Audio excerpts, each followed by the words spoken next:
Hello,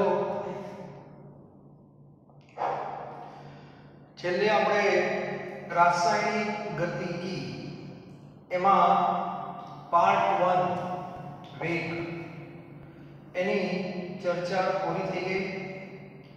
વેગના related જે કંઈ દાખલાઓ ઉદાહરણ અને લખાણ સંબંધિતમાં છે એની આપણે ચર્ચા કરશું. સૌથી પહેલા ઉદાહરણ નંબર 4.1 જે મેં તમને પ્રયત્ન માટે કહેલો.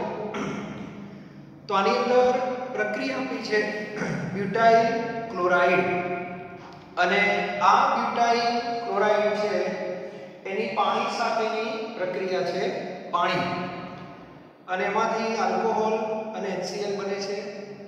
અને એમાંથી મળતા જે કંઈ અવલોકન છે તમને આપેલા છે અને આડી લાઈનમાં છે. તો મેં તમને કહ્યું કે તમારે એને ઊભી લાઈનમાં લખી દેવાના, બરાબર? સમય તો 0, ત્યારબાદ 50, 100, 150, 200 mm કરતા 800 સુધી છે, બરાબર? ત્યારબાદ મોલ પ્રતિ લિટર એટલે મોલારિટી.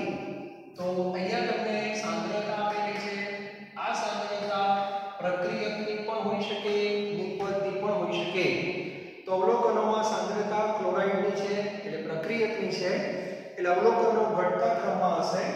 તો શરૂઆતમાં 0.1 મોલારિટી છે. શરૂઆત 0.1 થી ઘટીને સાંદ્રતા થઈ 50 સેકન્ડ પછી 0.0905, એના પછી 0.0820, 0.0741, 0.0671 mm કરતા ઘટતા 800 સેકન્ડની સાંદ્રતા 0.017 થઈ ગઈ, બરાબર?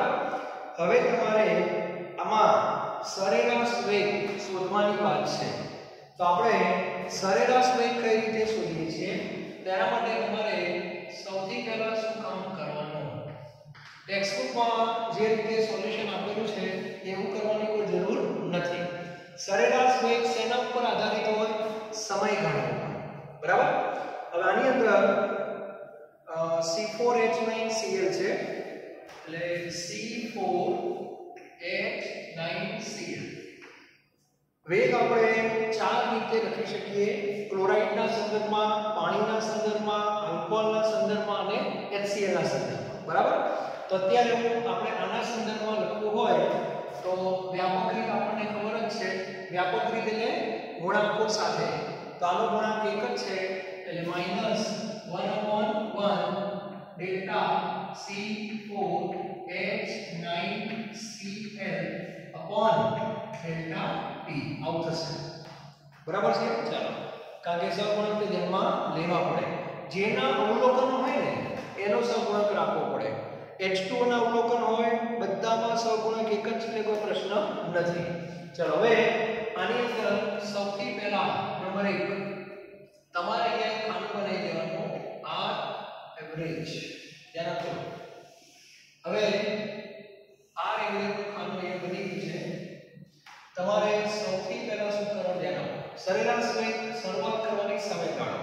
તો પહેલો કયો સમયગાળો લેવો છે? 0 થી 50, બરાબર? એટલે આપણે t બરાબર 0 થી t બરાબર 50 સેકન્ડની વાત કરવાની. આ પહેલો સરેરાશ વેગ, બરાબર? તો પહેલો સરેરાશ વેગ જે તમારે આવશે r એવરેજ માઈનસ આવશે. તો 0 થી 50 ની સામે સાંદ્રતા લેવાની, અંતિમ માઈનસ પ્રારંભિક, એટલે 0.0905 માઈનસ 0.1 અને છેદમાં ડેલ્ટા t 0 થી 50 એટલે 50 ઓછા 0 એટલે 50 જ આવશે. અને આનો તમારે શું આપી દેવાનો? સાદો. તો કેલ્ક્યુલેટરમાં જુઓ કેટલો જવાબ આવે છે. તો કેલ્ક્યુલેટરમાં જવાબ માઈનસ કરશો એટલે માઈનસ આવશે, માઈનસ માઈનસ પ્લસ, એટલે 0.1 માંથી આપણે બાદ કરવાના 0.0905. ઓકે, અને આને આપણે 50 વડે ભાગી લેવાના એટલે જવાબ તમારો 0.00019 આવશે જે પ્રમાણિત સ્થિતિમાં 1.9 10⁻⁻⁴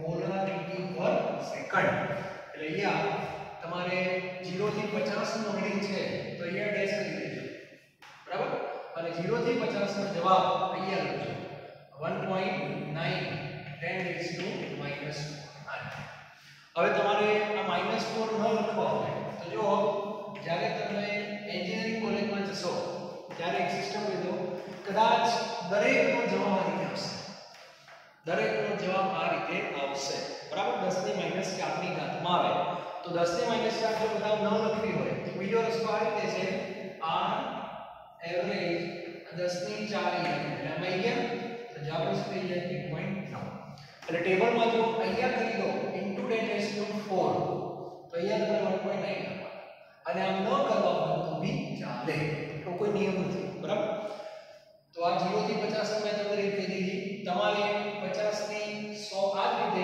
50 થી 100 માં શું કરશો આ બેનો તફાવત ભાગ્યા 50 આ બેનો તફાવત પછી 100 થી 150 માં આ બેનો તફાવત છેદમાં આ બેનો તફાવત આ બેનો તફાવત આ તફાવત એમ કરતા કરતા દરેકના સરેરાશ વેગ તમારે જાતે શું કરવાના શોધી નાખવાના મેં તમને એક રીત બતાવી દીધી ક્લિયર એટલે 1.9 આવશે બરાબર 1.9 10⁻⁴ 1.7 1.58 40 22 ચલો એક વસ્તુ જુઓ જેમ જેમ નીચે જાઓ એમ સરેરાશ વેગ ઘટે છે જે આપણે વાત કરી હતી બરાબર ત્વરિત વેગ શોધવાની કોઈ જરૂર નથી તો આનો એક સ્ક્રીનશોટ પાડી દો એટલે આ ઉદાહરણ આપણું પૂરું થઈ જાય બરાબર સાવ સરળ છે ખાલી ધ્યાન રાખવું પડે ત્યારબાદ ઉદાહરણ નંબર 4.2 ઉદાહરણ 4.2 તમે જુઓ તો 4.2 ની અંદર શું આપ્યું છે તો ઉદાહરણ 4.2 માં તમને પ્રક્રિયા આપી છે N2O5 દરેક વિદ્યાર્થીએ પ્રક્રિયા ખાસ કરવી ડાયરેક્ટ અવલોકનો નહીં લખવાના તેથી આપણને એક સરળ ખબર પડે 4NO2 આવી તમને પ્રક્રિયા આપી છે અને ત્રણ ઘટકો આમાં છે એક પ્રક્રિયા અને બે નિપજ હવે તમને એવું કીધું છે જે રીડિંગ આપેલા છે કોના આપેલા છે આપણે જોઈએ બરાબર શરૂઆતમાં એવું કીધું છે N2O5 ની સાંદ્રતા 2.33 હતી N2O5 એટલે પ્રક્રિયા એટલે અહીંયા હું જાતે ટેબલ બનાવી દઉં છું T અને અહીંયા લખી દઉં છું N2O5 શરૂઆત એટલે T બરાબર 0 બરાબર T બરાબર 0 સમય સાંદ્રતા હતી 2.33 મોલારિટી મોલ પ્રતિ લિટર હવે એવું કીધું છે 184 મિનિટ પછી એટલે મિનિટ છે 184 મિનિટ પછી અવલોકન લેવામાં આવ્યું અને અવલોકન લીધા પછી ખબર પડી કે આ સાંદ્રતા ઘટીને 2.08 મોલારિટી થઈ ઓકે ચાલો તો આ શરૂઆતની સાંદ્રતા અને આ 184 મિનિટ પછીની સાંદ્રતા છે તો પ્રશ્ન એ છે કે આપણે સરેરાશ વેગ શોધવાનો છે એ કલાકમાં શોધો મિનિટમાં શોધો અને સેકન્ડમાં પણ શોધવાનો છે સરેરાશ વેગ અને પછી એના ઉપરથી એક બીજો પ્રશ્ન પણ છે NO2 ના ઉત્પાદનનો વેગ પણ શોધવાનો છે કોના ઉત્પાદનનો NO2 ના તો સૌથી પહેલા આપણે આ જે અવલોકનો આપેલા છે એ કોના છે N2O5 ના છે એટલે આપણે સૌથી પહેલા સરેરાશ વેગ જે શોધશું એ N2O5 ના સંદર્ભમાં લખવાનો ત્રણના સંદર્ભમાં લખાય તો આના સંદર્ભમાં મારે લખવું હોય તો -1/2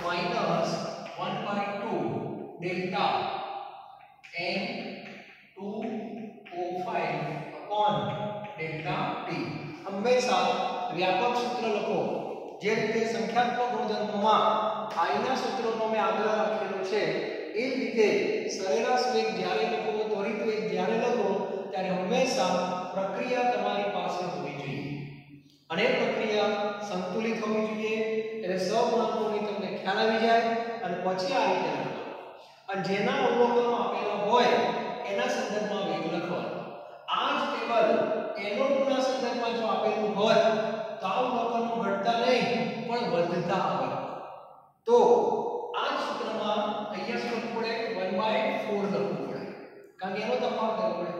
વેગ 3 રીતે લખાય છે.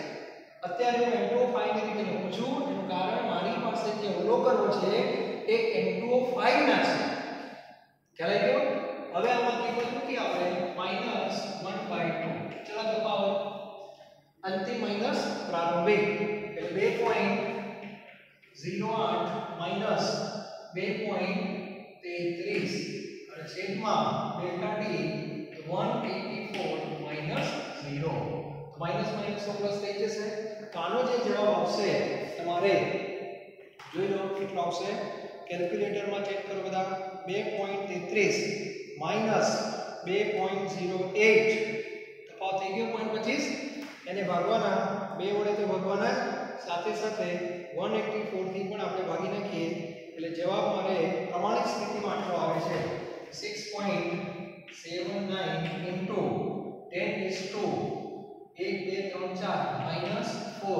મોલારિટી 25 આવશે એમાં મિનિટસ.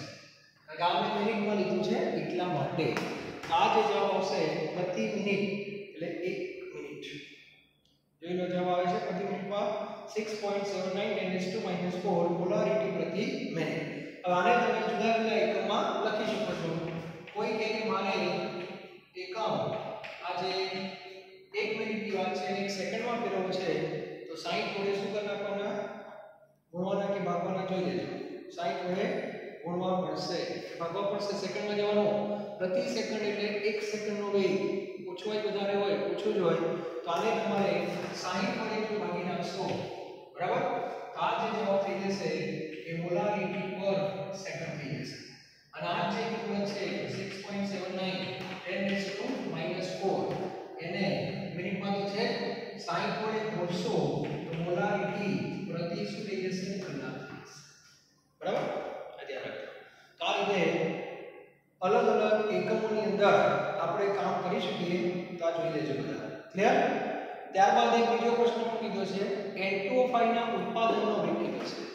હવે આપણી પાસે વેગની રજૂઆત આવી ગઈ.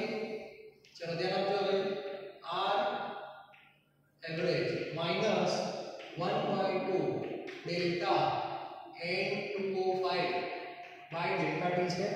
સાથે સાથે આ જ વેગ આપણે NO2 માટે લખવું હોય તો +1/4 delta NO2 by delta T આવું કરી શકાય. બરાબર? ચલો હવે તમારે શોધવાનું શું છે? NO2 ના ઉત્પાદનનો વેગ કીધો છે. NO2 ના ઉત્પાદનનો વેગ. તો શું કરશું આપણે? ધ્યાન આપજો. ટૂંકમાં તમને આ પર શોધવાનું છે. બરાબર? માટે ડેલ્ટા NO2 બાય વેગ નથી કીધો, એના ઉત્પાદનનો વેગ કીધો છે. કોના? NO2 ના. તો તમારે જે વેગ શોધ્યો હમણાં આપણે જે વેગ શોધ્યો આ કિંમત આપણે શોધી એટલે કે આ કિંમત જે હમણાં એનો વેગ કહેવાય. ધ્યાન આપજો. આને વેગ કહેવાય. આ આખા પદ એમાં લખાઈ દઉં છું યાદ રાખો તરીકે. બરાબર? આને વેગ કહેવાય. આખાને પણ વેગ કહેવાય. પછી સહગુણક સિવાય શું કહેવાય એ તમને સમજાવું છું. બરાબર? અત્યારે તમને NO2 ના ઉત્પાદનનો વેગ કીધો છે. ઉત્પાદનનો વેગ હોય કે પછી દૂર થવાનો વેગ હોય તેમાં સહગુણક ધ્યાનમાં લેવાના નહીં. સહગુણક આપણે શું કામ ધ્યાનમાં લઈએ છીએ? વેગની રજૂઆતમાં લઈએ છીએ. સ્વતંત્ર જે રજૂઆત છે એમાં સહગુણકો આવતા નથી. એમણા હું તમને સમજાવી દઉં છું. બરાબર? અત્યારે તમને NO2 ના ઉત્પાદનનો વેગ કીધો છે એટલે સ્પેસિફિક થઈ ગયું. આખી પ્રક્રિયાનો વેગ નથી કીધો, ખાલી NO2 ના ઉત્પાદનનો કીધો છે. તો delta NO2 by delta T શોધવા હોય, આ પદ શોધવું હોય તો આ જે વેગ હતો એને ખાલી 4 વડે શું કરવાના? ગુણવાના છે. તો આપણી પાસે આની કિંમત તો છે જ. તો આની કિંમત કેટલી છે? આની કિંમત જે શોધી હમણાં આટલો ભાગ આ કિંમત આની કહેવાય મિનિટમાં. બરાબર? એટલે 6.79 10⁻⁴ એને ખાલી તમારે 4 વડે ગુણવાના છે. એટલે NO2 ના ઉત્પાદનનો વેગ તમને મળી જશે. આમાં જવાબ છે ટેક્સ્ટમાં 2.72. જોઈ લેજો આવે છે કે નહીં. ગણિત લખેલું છે કે હું કઈ મહેનત નથી કરી. બરાબર? મોલારિટી પર મિનિટ. આટલું લખ્યા પછી દરેક વિદ્યાર્થી યાદ રાખો એવું લખ્યું. બરાબર? ચલો પહેલા હવે જે હું બોલું છું તો અગત્યની વસ્તુ બોલું છું. બરાબર? લખજો, યાદ રાખો, યાદ રાખો. ચલો એમાં લખો ઉપરોક્ત પ્રક્રિયામાં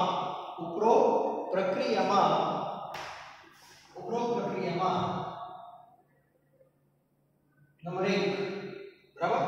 ઉપરોક્ત પ્રક્રિયામાં પ્રક્રિયાનો વેગ, આ જો ઉદાહરણ છે એટલે તરત ભૂલ ન થાય. પ્રક્રિયાનો વેગ, તમને પ્રક્રિયાનો વેગ કે તો -1/2 ડેલ્ટા n/5 ડેલ્ટા t બરાબર +1/4 ડેલ્ટા n/5 ડેલ્ટા t બરાબર પ્લસ ડેલ્ટા O2/ડેલ્ટા t. પ્રક્રિયાનો વેગ શબ્દ આવે તો સહગુણકો સાથે દરેકને દર્શાવવાના. આને પણ પ્રક્રિયાનો વેગ કહેવાય, આને પણ પ્રક્રિયાનો વેગ કહેવાય, આને પણ પ્રક્રિયાનો વેગ કહેવાય. છેલ્લા લેક્ચરમાં ચર્ચા કરી છે પ્રક્રિયાનો વેગ પ્રક્રિયામાં જેટલા ઘટકો હોય દરેકના સંદર્ભમાં લખી શકાય તત્વયોગી ગુણાંકોને ધ્યાનમાં લેતા. બરાબર, આ એક વસ્તુ રાખવાની. ત્યાર પછી નંબર 2, હવે ધ્યાન આપજો, બહુ અગત્યની વસ્તુ છે. તમને એવું પૂછે કે NO2 ના ઉત્પાદનનો વેગ, NO2 એ નિપજ છે એટલે હંમેશા એનું શું થાય, ઉત્પાદન થાય. તો ઉત્પાદનનો વેગ તથા N2O4 ના વિઘટનનો વેગ દર્શાવતી વખતે NO2 ના ઉત્પાદનના વેગ તથા N2O5 ના વિઘટનનો વેગ દર્શાવતી વખતે ગુણાંકો સિવાયના પદ, તત્વયોગી ગુણાંક સિવાયનું પદ ધ્યાનમાં લેવું. બસ આટલું મગજમાં યાદ રાખવાનું છે. ટૂંકમાં આખા પ્રક્રિયાનો વેગ આવે ત્યારે તો આખા ગુણાંક સાથે આવે, પણ ઇન્ડિવિડ્યુઅલ આવે. તમને એમ કે કોઈ NO2 ના ઉત્પાદનનો વેગ કેટલો, તો તમારી પાસે આખી પ્રક્રિયાનો જે વેગ હોય એને 4 વડે ગુણી નાખવાનો એટલે પૂરું થઈ ગયું. તમને એમ પૂછે કે N2O5 O2 જે છે N2O5 એના વિઘટનનો વેગ કેટલો, તો આપણી પાસે જે વેગ આવ્યો એને સામે 2 વડે શું કરવાનું, ગુણી નાખવાનું. આટલું યાદ રાખવું પડે. એટલે ક્યારે ગુણાંકો ધ્યાનમાં લેવાના ક્યારે નહીં લેવાના એ પણ ખબર હોવી જોઈએ. ખાસ કરીને MCQ સોલ્વ કરો ત્યારે આ વસ્તુમાં ભૂલો થતી હોય છે. બરાબર, આવશે ત્યારે ફરીથી આ ચર્ચા કરીશ. પણ વેગ અગત્યની વસ્તુ છે. વેગ લખો ત્યારે બધું ધ્યાનમાં કેમ લેવાનું, ન ધ્યાનમાં લો તો જવાબો બદલાય છે એટલા. ઓકે, અને સ્વતંત્ર જવાબો જે છે એ શું છે એ ખબર હોવી જોઈએ. ચલો હવે લખાણ સંબંધિત પ્રશ્નો. બરાબર, લખાણ સંબંધિત અંદર ચલો સૌથી પહેલા નંબર 1 4.1 એમાં R2P પ્રક્રિયા આપેલી છે. R2P પ્રક્રિયા તમને આપેલી છે. એમાં ટેબલ બનાવી નથી, આપણે બનાવી દઈએ. કઈ વાંધો નહીં. સમયની સાથે પ્રક્રિયાની સાંદ્રતાના અવલોકનો આપેલા છે. T બરાબર કયો સમય 0. તો શરૂઆતમાં એવું કહે છે, જો વાક્ય પરથી ખબર પડે ને કે 25 મિનિટમાં સાંદ્રતા 0.03, એટલે પહેલા 0.03 હતી એવું ધારી લેવું પડે.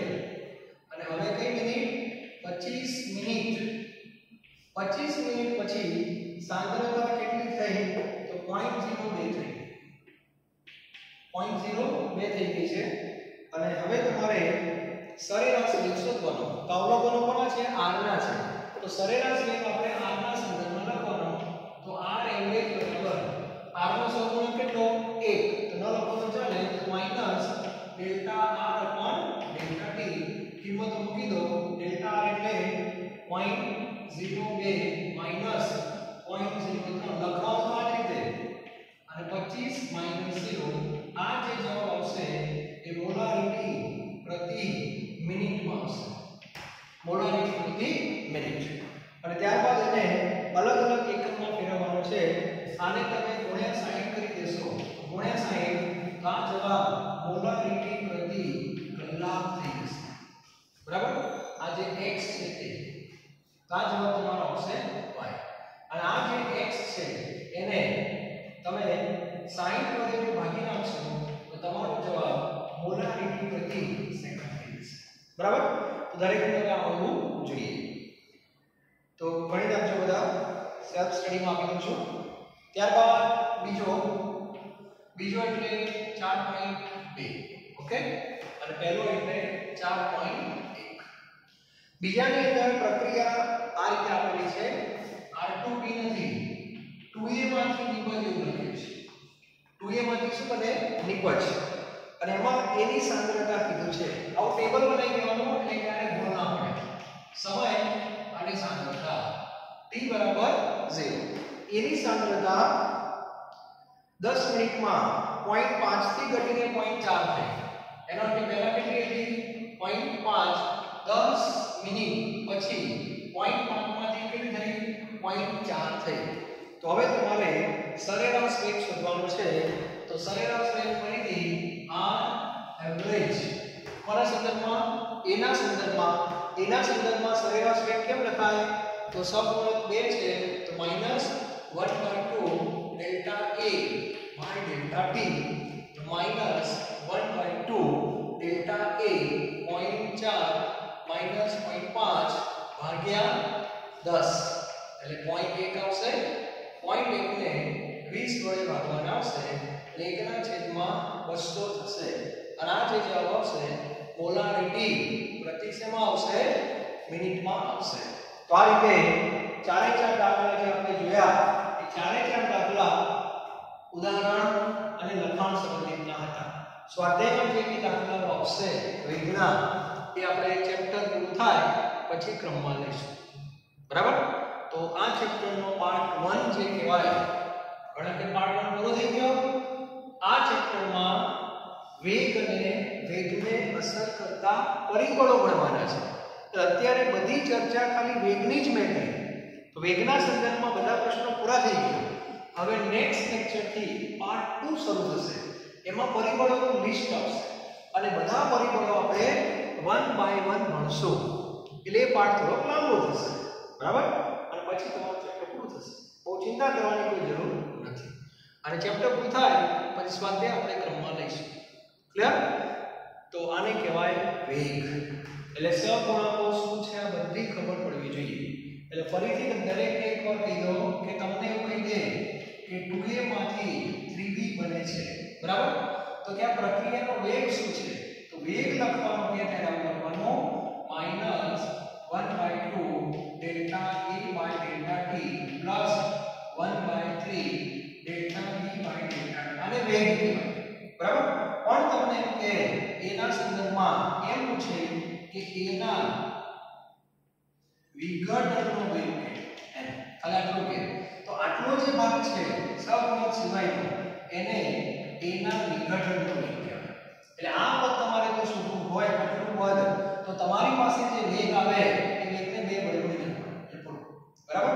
તમને પૂછે કે B ના ઉત્પાદનનો વેગ કેટલો? તો તમારે dB/dt શોધવાના. આટલું પદ શોધવાનું. એટલે આ પદ શોધવાનું. તો આ પદ શોધવા માટે શું કરવાનું? જે વેગ હોય એને 3 વડે ગુણી નાખવાનો. ખ્યાલ આવ્યો? એટલે સ્વતંત્ર પહેલા આ વસ્તુ લખવાની, પછી એના ભાગ પાડતા આવવા જોઈએ કે આપણને શોધવાનું શું કીધું છે. એટલે વેગ કે એટલે આખું પદ. વેગ કે એટલે આખું પદ શોધવાનું. અને એ શોધ્યા પછી વિઘટન અથવા ઉત્પાદનનો વેગ શોધી શકાય. સમજાય છે? આ રીતે એમસીક્યુમાં ભૂલો ન થવી જોઈએ. આવશે તેની ચર્ચા કરીશ. તો નેક્સ્ટ લેક્ચરમાં આપણે પાર્ટ 2 ની શરૂઆત કરવાના છીએ. પરિબળો. ઓકે?